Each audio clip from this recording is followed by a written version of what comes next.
할렐루야. 오늘 하나님의 말씀은 요한복음을 같이 보도록 하겠습니다. 요한복음 2장 13절부터 22절까지 보시겠습니다. 요한복음 2장 13절부터 22절까지 교독하시겠습니다. 유대인의 유월절이 가까운지라 예수께서 예루살렘으로 올라가셨더니 성전 안에서 소와 양과 비둘기 파는 사람들과 돈 바꾸는 사람들이 앉아 있는 것을 보시고 노끈으로 채찍을 만드사 양이나 소를 다 성전에서 내쫓으시고 돈 바꾸는 사람들의 돈을 쏟으시며 상을 엎으시고 비둘기 파는 사람들에게 이르시되 이것을 여기서 가져가라.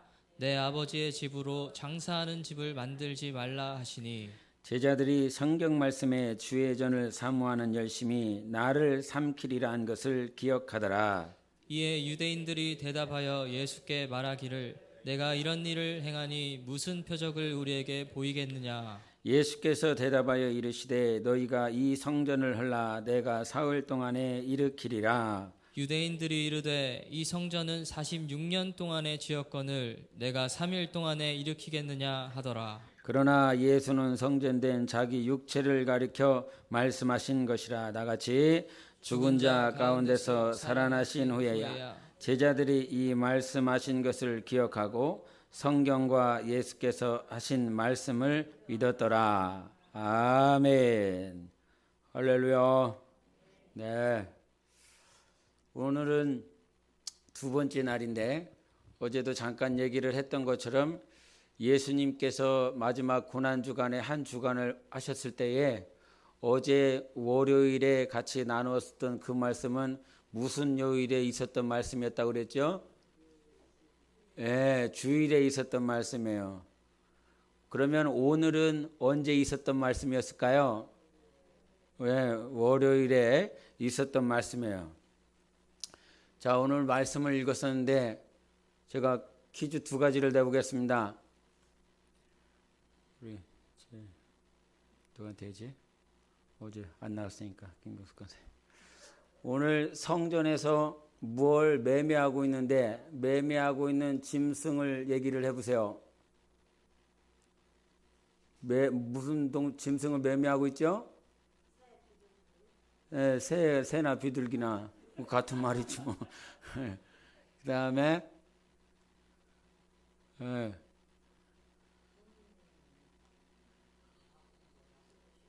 무슨 돈은 짐승이 아니잖아요, 그죠? 소, 양, 비둘기 이렇게 했어요. 이제 우리 김종건 사님한테. 그러면 얘네들은 왜 이거를 매매를 하고 있죠, 권사님? 여기 수준이 있는 분한테만 물어봐요.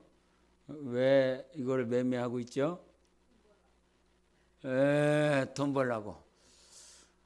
이 사람들은 어떻게 해서 돈을 벌죠, 그럼? 이정훈 주선님 얘기해 볼까요? 어떻게 해서 돈을 버는 거죠?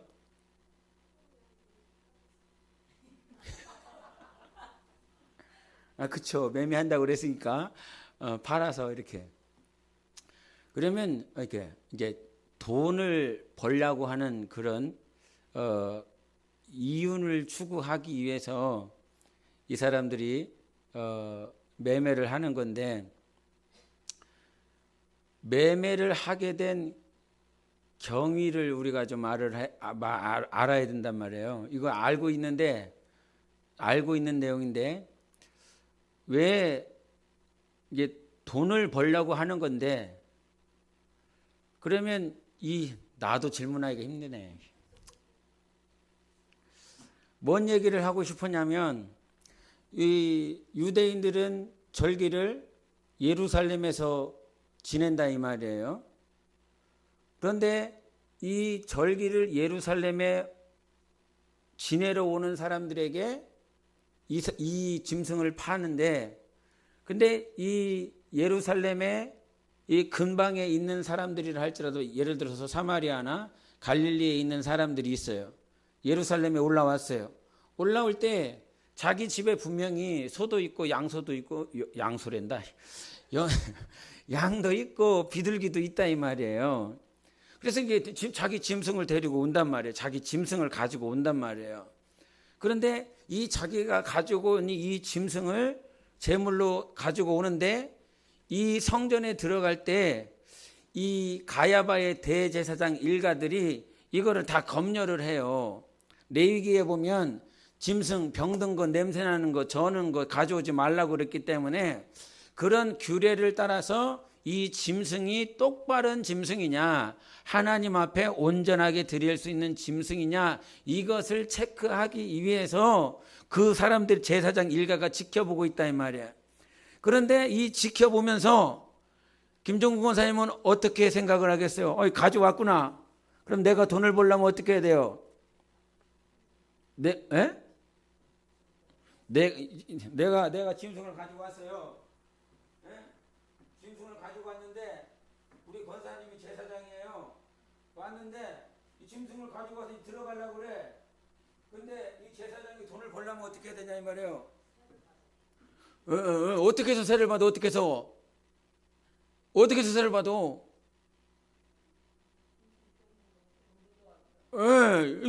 검열을 해갖고 요거 하나님이 기뻐하시지 않는다고. 여기 보니까 흠이 있다고. 어떻게 해서든지 흠을 찾아내겠죠. 어떻게 해서든지.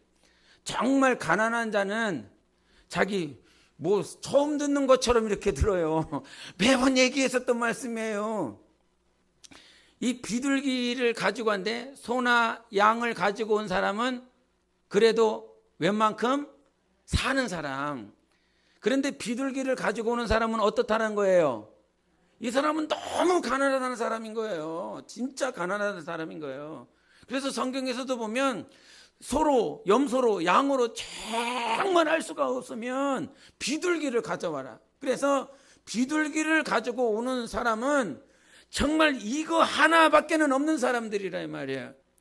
그런데 이거 하나밖에 없는데 이것을 가지고 왔네. 그런데 제사장이 딱 봐서 거기서 흠을 찾아낸다고요? 안 찾아낸다고요? 찾아낸다고요. 이 사람은 하나님 앞에 이거밖에 드릴 것이 없어서 그렇게 하나님 앞에 왔는데 제사장은 그 수수료를 이 짐승을 팔아서 매매해서 그 값을 매겨서 장사치로 살아가기 위해서 가난한 자는 정말 주님 때문에 왔는데 예배 때문에 왔는데 그 흠을 찾아냄으로 인하여 이 가난한 자는 얼마나 가중되겠습니까? 정말 먹고 죽을 것도 없는 것을 가지고 왔는데 이거 잘못됐다고 그러면서 내가 가지고 있는 이 비둘기를 사야 된다라고 하는 거죠. 내가 가지고 있는 이 소를 사야 되고 내가 가지고 있는 이 양을 사야 된다고 그런단 말이에요. 그래서 이거는 가지고 가. 필요 없어. 절대 못 받는 거야. 그래서 내가 가지고 있는 것. 그래서 가야바 대제사장 일가는 항상 그 소와 양과 비둘기를 키우고 지네 거에는 흠이 있을까요? 없을까요? 다 흠이 있어요. 부족한 부분이 있어요. 그런데도 제사장이 보고 이거 괜찮다라고 하면 어쩔 수 없이 예배를 드려야 되니까. 특별히 유대인들은 새 절기를 반드시 참여해야 되잖아요. 새 절기를. 예? 그게 뭐예요? 새 절기. 승훈아, 6월절 2개 맞추면 돼. 2개.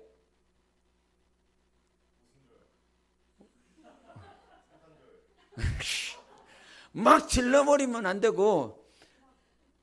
초막절 거꾸로 안 했으니까 초막절 이거는 77절가 말한 그 오순절이라 이 말이에요. 그래서 이 6월절은 봄에 있는 절기고 이 77절은 이 여름께 있는 거고 초막절은 이제 가을에 그 절기 가운데 있다 이 말이죠. 그래서 이 계절별로 어느 정도 이렇게 딱 분배가 돼서 절기 가운데 반드시 가야 된단 말이에요. 반드시. 이거는 정해놨기 때문에 반드시 가야 되는 거예요. 그런데 반드시 가라고 그래서 하나님의 말씀을 따라왔는데 이것들이 그것을 팔아넘기고 있으니까 가난한 자들은 예배를 드리는 것도 제한을 받고 정말로 힘이 들고 어렵게 이와 같이 성전에 왔다 이 말입니다. 그런데 오늘 이게 지금 퀴즈, 이게 잠깐 질문, 서두에 그냥 질문하는 것 때문에 지금 시간을 10분이나 잡아먹었어요. 여러분 때문에. 예? 우리 22절 보세요. 22절 시작. 죽은 자 가운데서 살아나신 후에야 제자들이 이 말씀하신 것을 기억하고 성경과 예수께서 하신 말씀을 믿었더라. 아멘. 우리 한번 11절도 보세요. 11절도 시작. 예수께서 이 첫 표적을 갈릴리 가나에서 행하여 그의 영광을 나타내심에 제자들이 그를 믿으니라 이랬어요. 이 2장에 있는 첫 사건은 뭐였어요? 요한복음 2장의 첫 사건은 가나의 혼인잔치였어요. 혼인잔치 사건을 통해서 물이 포도주가 되게 하고 난 다음에 이제서야 그들이 예수 그리스도를 믿었다라고 하는 것이 11절의 말씀이었고, 우리가 22절을 읽었었는데 그 22절은 그를 믿었다라고 했는데 그 앞전에 뭐라고 말을 하고 있냐면 그 말씀을 기억하더라는 거예요. 어떤 말씀이었냐라고 하냐면 내가 성전을 일으키리라, 너희가 이 성전을 헐면 내가 다시 일으키리라라고 하는 이 말씀. 근데 이 사도 요한이 이 말씀을 기록했을 때에 이제 주님의 제자들은 이미 다 순교했어요. 이것을 한 90년대 후반, AD 90년대 후반에 사도 요한이 이 요한복음을 썼다라고 말을 했기 때문에 예루살렘 성전이 파괴되었다라고 하는 것을 몇 년도에 파괴됐다라고 그랬죠? 성재영 집사님? 이재용 기사, 무경사,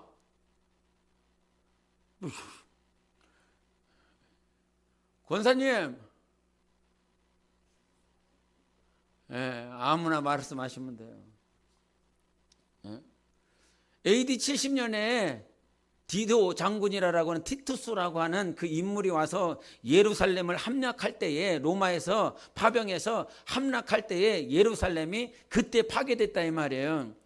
그래서 예수님께서 이 성전 너희들가 아름답다라고 말을 하지만 돌 위에 하나도 남기지 아니하고 다 무너질 것이라고 하는 이 말씀이 AD 70년에 이루어졌는데, 바로 이 말씀을 주님께서 말씀을 하시는 거죠. 성전이 무너질 거다. 다 무너질 것이다. 근데 이 말씀이 AD 70년에 이루어졌어요. 근데 이 성경 말씀은 사도 요한은 이 요한복음은 언제 기록되어졌다고요? 언제 기록됐다고 그랬어요? 그래 한 명은 듣는구나. AD 90년 후반에 이 요한복음이 기록됐다 이 말이에요. 그러면 이 요한복음을 듣는 사람들, 보는 사람들의 입장에서 봤을 때는 지금 예루살렘 성이 있습니까? 없습니까? 없는 거죠. 이미 사라진 거예요. 이미 없는 거예요. 근데 이 말씀을 보니까 예수님께서 이 예루살렘 성전이 회파되기 전에, 무너지기 이전에 예수님께서 AD 30년에 이 말씀을 예언을 하셨다 이 말이지요. 이 성전 반드시 무너진다. 그런데 60년 지나고 난 다음에 이 말씀을 보고 있는 수신자들은 예수님이 하신 말씀이 그대로 이루어졌네, 성취가 되었네.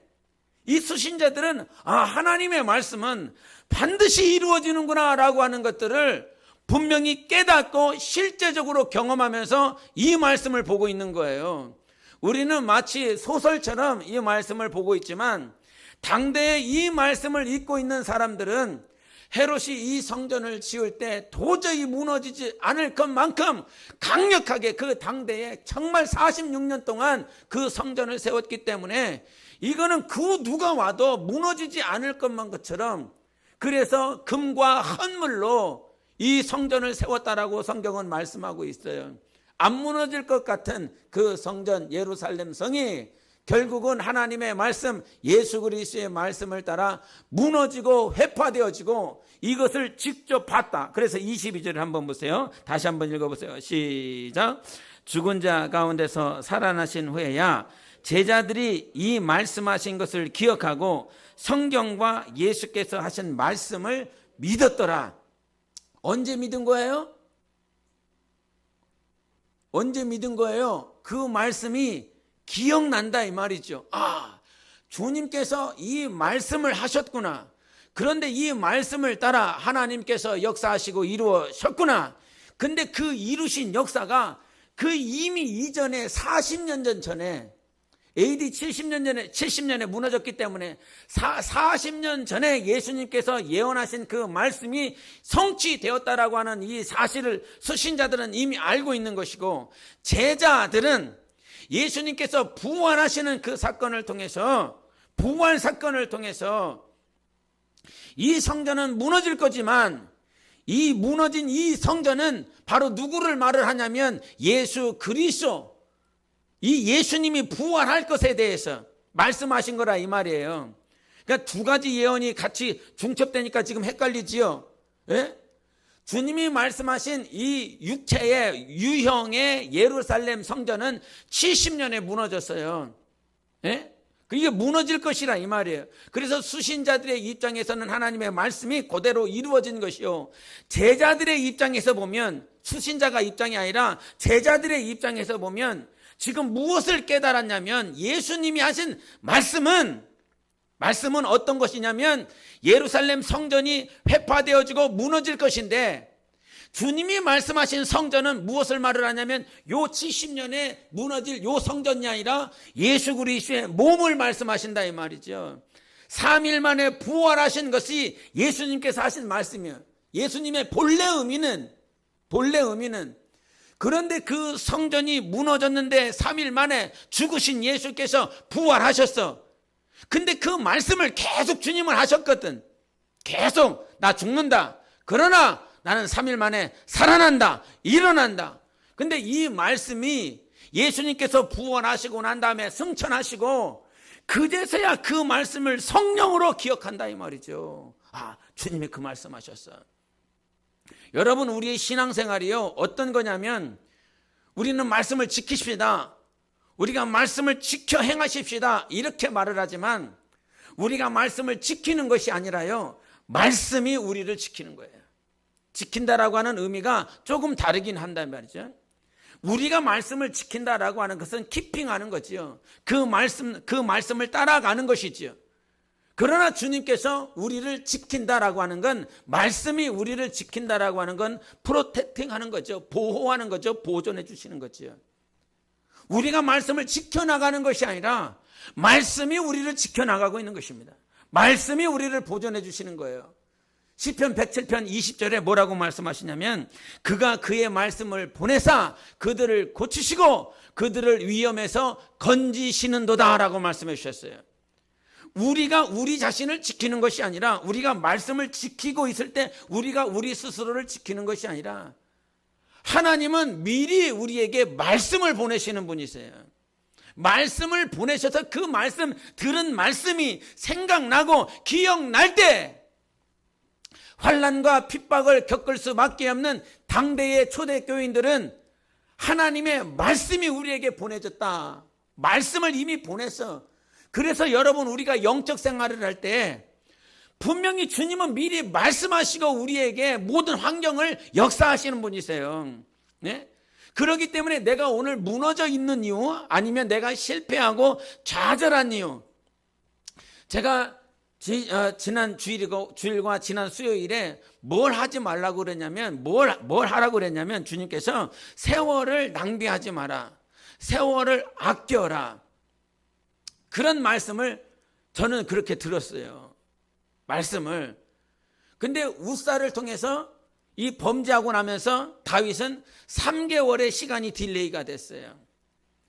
언약궤라고 하는 그 언약궤가 20년 동안 기럇 여아림에 있었을 때에, 20년 지나고 난 다음에 다윗은 그 20년의 시간이 지났음에도 불구하고 옛 과거의 삶으로 돌아가서 이방인들이 새 수레에다가 싣고 가는 그 모양을 보면서 옛 방법대로 살다가 20년 지났음에도 불구하고 성공하지 못하는 모양들을 봤고, 모세를 통해서 40년 동안 광야에서 시험받고 광야에서 훈련받았지만 40년 지난 그 후에도 그 왕으로 있었던 그 모양들, 현실을 도피하는 그 모양들, 시간은 지나가고 있는데 훈련받았다라고, 내가 단련받았다고 그렇게 말은 하고 있지만 정작 3개월을 낭비하고 있고 20년을 낭비하고 있고 40년을 낭비하고 있는 우리들의 모습, 성경에 있는 다윗의 모습, 모세의 모습이 나의 모습이다.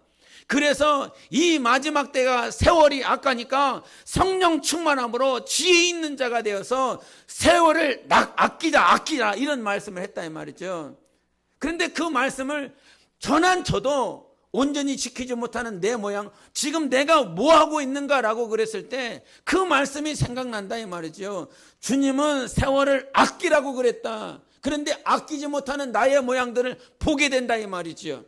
그래서 여러분, 지금 내가 말씀을 지키고 있기 때문에 여러분 스스로가 여러분을 지키고 보존하는 것이 아니라 하나님은 여러분을 위경 가운데서 지키시기 위하여, 고치시기 위하여 이미 말씀을 보내신 분이세요. 예수 그리스도는 이미 오셨을 뿐만 아니라 성령이 우리 안에서 미리 가르쳐 주시는 분이시라 이 말이죠. 그래서 여러분, 우리의 영적 생활은 다시 한번 말씀을 더듬어 보는 거예요. 주님이 내게 어떤 말씀을 주셨는지 그 말씀을 기억하니까 주님이 그 말씀을 하셨네. 나는 몰랐는데 이미 말씀하신 그 말씀이 기억났고 그 하신 말씀이 기억나니까 예수 그리스도를 믿더라라고 하는 것이 22절의 말씀이었습니다. 그래서 영적 생활을 할 때 반드시 기억해야 될 것이 주님이 내게 하신 말씀인 줄 믿습니다. 그리고 다시 한번 우리가 이렇게 알아야 될 게 뭐냐면, 공관복음서를 여러분이 아마 읽어봤을 거예요. 읽어봤을 텐데, 보통 이제 성전 척결 사건이라고 말을 하기도 하고 성전 정화 사건이라고 오늘 본문을 말을 합니다. 그런데 한번 생각해 보세요. 이 본문 말씀이 이게 초반, 중반, 종반 이렇게 세 부분으로 나눴을 때에 이 성전 정화 사건은 어디에 나오는 것 같아요? 유건숙 집사님, 이 성전 정화 사건은 공관복음에서 마태, 마가, 누가복음에서 1, 2, 3 세 부분으로 나눈다라고 한다면 이 사건은 어디에 나오는 것 같습니까? 1번, 2번, 3번. 1번, 2번, 3번. 계속 해줘야 돼요. 1번, 2번, 3번.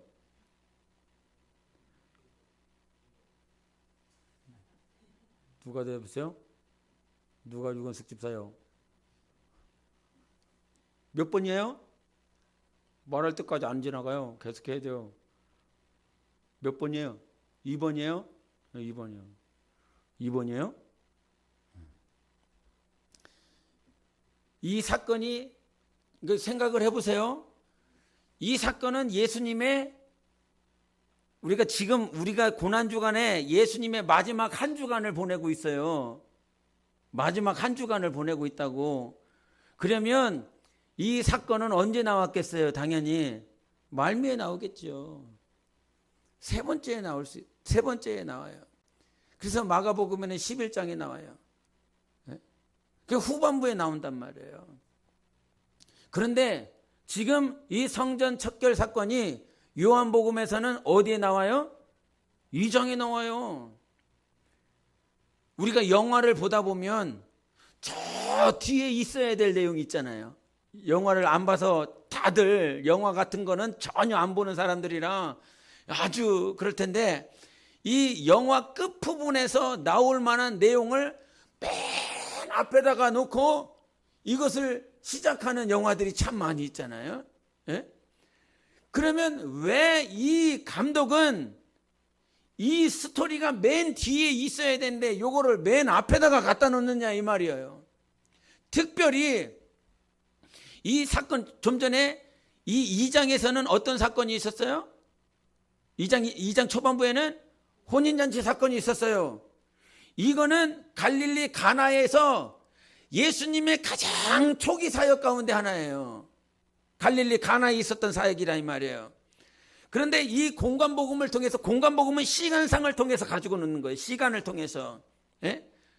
근데 이 요한복음은 지금은 시간 배열이 아니라 의미를 가지고 있는 거예요. 우리에게 하나님의 의도가 있는 거예요. 혼인잔치 사건을 두고 난 다음에 그를 믿으니라 라고 말씀하시고, 이 성전 정화 사건을 두고 난 다음에 그를 믿으니라 라고 말씀하세요. 믿음에 대해서 요구하시고 하시면서 지금 이 혼인잔치는 누구와 누구와의 관계를 말을 하죠? 신랑과 신부의 관계를 말을 해요. 그러면 신부는 누구냐면 바로 우리들이라 이 말이죠. 그런데 그 혼인잔치를 아주 풍성하게 모든 사람들이 정말 기뻐하고 충만한 기쁨을 누릴 수 있도록 혼인잔치를 완성하시는 분이 누구십니까? 신랑이신 예수님이셨어요. 왜? 물이 없었거든요. 물이 없었대. 포도주가 없었거든요. 사람이 준비할 수 있는 포도주는 이미 다 말라버렸고 없다 이 말이에요. 그러면 그 혼인잔치는 사람들이 가장 충만할 때, 가장 기뻐해야 될 시간에 사람이 준비한 건 다 사라져 버렸어. 그런데 그 혼인잔치를 완성시키시는 분이 있는데 바로 예수님이시라 이 말이지요. 그 신랑 되신 예수께서 오셔서 나와 네 관계, 신랑과 신부의 관계를 완성시키는 분이 누구시냐? 바로 우리의 주님이시라는 거예요. 그러면서 다시 한번 이 신랑과 신부의 언약적인 관계로 끌고 오는데 바로 두 번째 오늘 우리의 본문이 있는 거예요. 중요하다 이 말입니다. 그저 성전 정화 사건이 예수님께서 소와 양과 비둘기 파는 자들, 돈 매매하는 사람들을 다 쫓아버렸구나, 이 의미를 말을 하고 있는 것이 아니라 이 말이에요. 주님께서 이 본문에는, 요한복음 2장에는 나와 있지 않지만 너희들이 내 아버지의 집을 강도의 소굴로 만들었다라고 그래요. 강도의 소굴. 근데 그 주변에 있었던 아이들이 있어요. 예수님은 막 뭐라고 하면서 니들이 왜 강도의 소굴을 만들었냐? 바로 이 집은 내 아버지의 집이요 만민이 기도하는 곳이다 라고 말씀하고 있어요. 그런데 그 순간에 아이들이 주변에 있었는데 아이들이 뭐라고 한답니까? 호산나 주의 이름으로 오신 왕이시여 라고 그러고 있어요. 예? 대제사장들, 정말 서기관들, 바리새인들은 지금 어떻게 하면 유익을 남길까, 이윤을 남길까라고 그러는데 아이들은 뭐라고 그러냐면 당신이 우리의 주가 되십니다, 당신이 우리의 왕이십니다 라고 하는 관계를 말을 하고 있다 이 말이에요. 예수님의 성품 가운데서는 여러 가지 성품이 있어요. 예? 여러분이 아시다시피. 그런데 예수님께서 오늘 이 본문에는 어떤 하나님의 성품을 보여주시냐면 하나님도 분노할 수 있다라고 하는 거예요. 하나님도 분노하며 화를 낼 수 있다라고 하는 것을 우리에게 보여주시는데, 그러면 하나님이 언제 분노하시느냐, 언제 분노했느냐라고 하는 거예요. 많은 사람들이 예배를 드리러 갈 때 예배를 성공시키는 그 통로, 주관자가 지금 뭘로 바뀌었냐면 가야바의 일가였어요. 제사장이었어요. 이들이 통과시키지 아니하면 이 가난한 사람들, 저 멀리서 왔었던 디아스포라 유대인들은 예배를 드릴 수가 없는 거예요. 하나님 앞에 기도할 수 없고 찬양할 수가 없는 거예요. 하나님은 언제 분노하시냐면 우리가 연약할 때 분노하지 않으세요. 우리가 연약하고 무지하고 배우지 못해서 정말 주님을 사랑하고 싶은데 사랑하지 못하는 그것 때문에 울고 있을 때 주님은 분노하지 않으세요. 주님을 더 의지하고 싶은데 그러지 못하고 있는 자기 모습을 보면서 좌절하고 있을 때 주님은 분노하지 않으세요. 성경에 분노할 때는 언제냐면 하나님만이 주인인데 그 주인된 하나님의 자리를 누구로? 인간으로 대치시켜 놨을 때, 그때 하나님은 분노하신다 이 말입니다. 사단이 하늘로부터 타락하여 내려왔을 때 그 사단은, 루시퍼는 바로 하나님의 자리, 하나님과 동등되려고 하는 그 자리에 자기 스스로를 높이려 했다 이 말입니다. 그때 하나님은 분노하셨습니다. 그리고 그 루시퍼를 이 땅에 이 음부 가운데 내쫓아서 그를 영원한 멸망으로 저주하셨어요. 제가 아는 목사님 가운데 목사님이 초빙을 받으셔서 그 교회를 가셨어요. 교회를 가셨는데 이 교회 운영위원회라고 그럴까? 목회하는 운영위원회들의 장로들, 안수 집사님들 뭐 이렇게 같이 있는 거예요. 그런데 안수 집사님들, 이 장로님들은 지금 이 목사님은 자기네들이 합격, 불합격을 줘갖고 여러 목사님들을 설교를 테스트를 했어요. 한 30명인가 테스트를 한 것 같아요. 그래갖고 설교를 시키고 자신들이 앉아갖고 점수를 주는 거예요. 저 옛날에 그거 해봤는데, 그 신학교에서 해봤는데, 옛날에 간증했잖아요. 6명이 나왔어요. 6명이 나와갖고, 그때 제가 1학년인데, 1학년 1학기 때 설교대회를 한다고 그래갖고, 나오라고 그랬어요. 근데 1학년들 가운데서는 아무도 없는 거예요. 그래갖고, 내가 해보겠다고. 왜냐하면 그때 돈을 좀 벌었어야 됐어요. 상금을 준다고 그래갖고. 딱 했는데, 6명 딱 들어갔는데, 6명이 이제 진짜 큰 행사가 된 거죠. 이제 예선전 같은 경우는 학교에서 했는데, 본선에서는 진짜 결선은 어디지? 윤석정 목사님 기도원 어디요? 아시는 분 있어요? 흰돌산 기도원에서 그 엄청 큰 데거든요. 거기서 6명이 결선을 했어요. 결선을 해갖고 제가 당당히 6등을 했어요. 6등. 비웃네. 6등을 했어요. 6등. 근데 그 점수를 매긴다 이 말이에요. 점수를. 예? 근데 제가 꼴등할 그런 수준은 아니었어요. 예, 아멘. 우리 권사님밖에 없어요. 예. 근데 6등을 했어. 근데 제 얘기를 하는 것이 아니라 30명이 와서 설교를 해본다. 얼마나 많은 설교를 해봤겠습니까? 목사님들인데. 예? 근데 안수 집사님들하고 장로님들이 앉아갖고 점수를 이제 초빙을 해야 되니까 어쩔 수 없는 거죠. 이제 그분들의 입장에서는 어쩔 수 없는 거죠. 그렇게 해서 이 목사님은 초빙되어 온 그냥 목사님인 거예요. 그리고 교회는 안수 집사님들과 장로님들이 운영해 나가는 것이고. 그러니까 이 목사님의 말을 들어보니까 아무것도 할 수 있는 게 없어. 단지 여기 위에서 설교만 하는 거예요. 코로나기 때문에 목사님 밖에 나가면 안 됩니다. 야외 행사 하면 안 됩니다. 설교 짧게 해야 됩니다. 할렐루야. 예? 설교는 30분 이상 넘어가서는 안 됩니다. 짧게 해야 됩니다. 그러니까 아무것도 할 수가 없는 거예요. 영혼을 양육하고 싶은데 교육하면 안 된다고. 일주일에 딱 한 번만 주일날만 모여야 된다고. 지금 코로나인데 뭘 하고 있느냐고. 아무것도 할 수가 없는 거예요. 7년을 버티셨어요. 7년을 버티고 난 다음에 도저히 이거는 목회가 성령으로 하는 것이 아니라 이분들을 위한 목회다 이 말이죠. 이분들을 위한 목회. 그래서 과감하게 나이가 드셨음에도 불구하고 이거는 주님이 기뻐하시는 목회가 아니야. 성령으로 하는 목회가 아니야. 다시 한번 말을 하지만 교회의 주인은 성령이세요. 사람이 되어서는 안 된다 이 말이에요. 예? 제가 목사기 때문에 목사를 두둔하는 말을 하는 것이 아니라 요 같은 교회는 성령이 주인이 되어야 되는데 그것을 못하게 한다라고 하는 건, 할 수 없다라고 하는 건, 지난번에도 잠깐 얘기를 했지만 지식이 많기 때문에, 돈이 있기 때문에, 명예가 있기 때문에, 위치가 있기 때문에, 자리가 있기 때문에 교회를 이끌어가는 사람이 아니라 교회는 성경을 많이 보는 사람들, 기도하는 사람들, 어떻게 하면 성령으로 살까 하는 사람들, 그들이 하나 되어서 가는 것이 바로 주님의 몸된 교회인 것입니다. 그래서 여기서 세운다라고 그러지요. 세운다. 성전을 헐라라고 말씀을 하셨어요. 그리고 끝나지 않았어요. 너희들 성전을 헐어버려. 그 아름다운 성전, 예? 미국에 있는 크리스탈 성전이 있어요. 수정교회라고 하는, 예?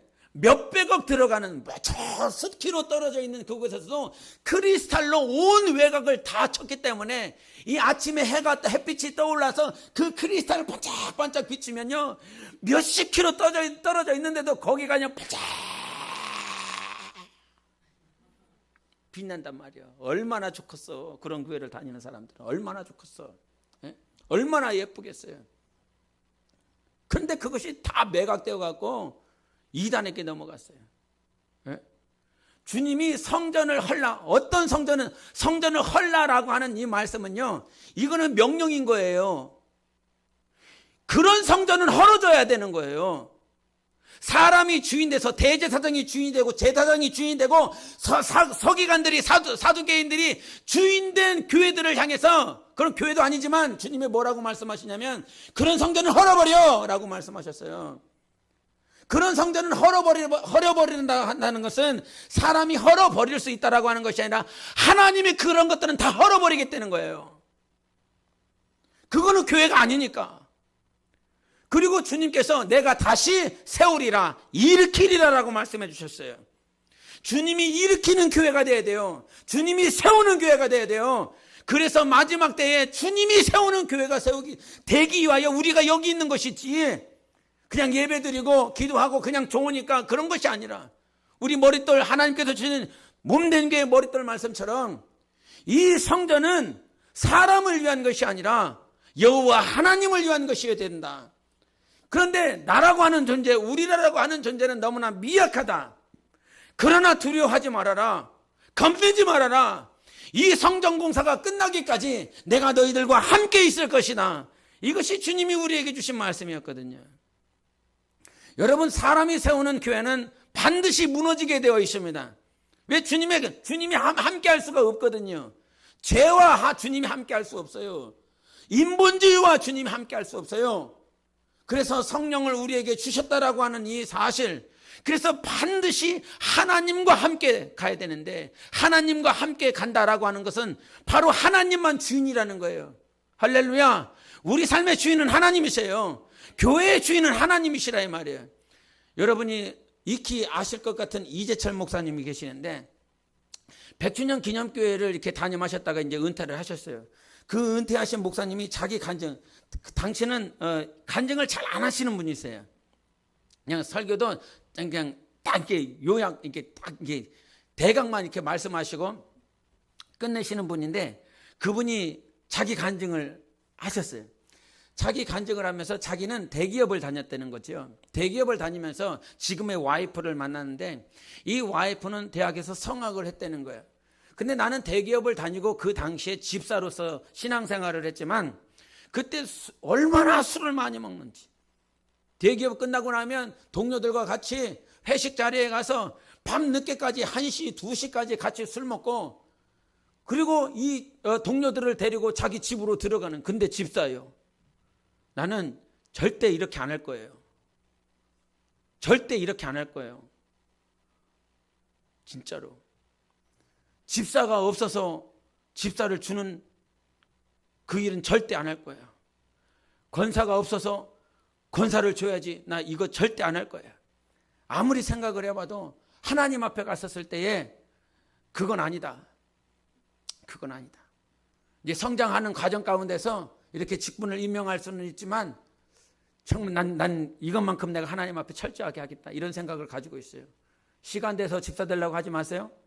시간 됐으니까 권사 되려고 하지 마세요. 아멘을 안 해. 난 그렇게 안 할 거예요.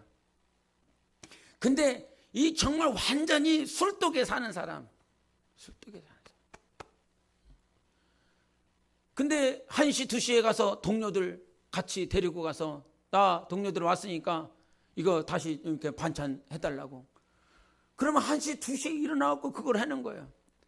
더 가관인 것은 이게 단란주점에 있다는 거예요. 한 12시 정도에 단란주점이 있는데 집에 전화를 해. 집에 전화를 해갖고, 나 지금 어디 여기 단란주점에 있으니까 잠깐 오라고. 그러면 그 사모님이 전화를 받고 그 단란주점에 간다는 거예요. 술이 완전히 떡이 돼 있는 사람들 앞에서. 근데 그때는 이재철 집사인 거죠. 그 집사님이 그 와이프가 왔으니까, 성악을 했으니까 노래 좀 불러보라고.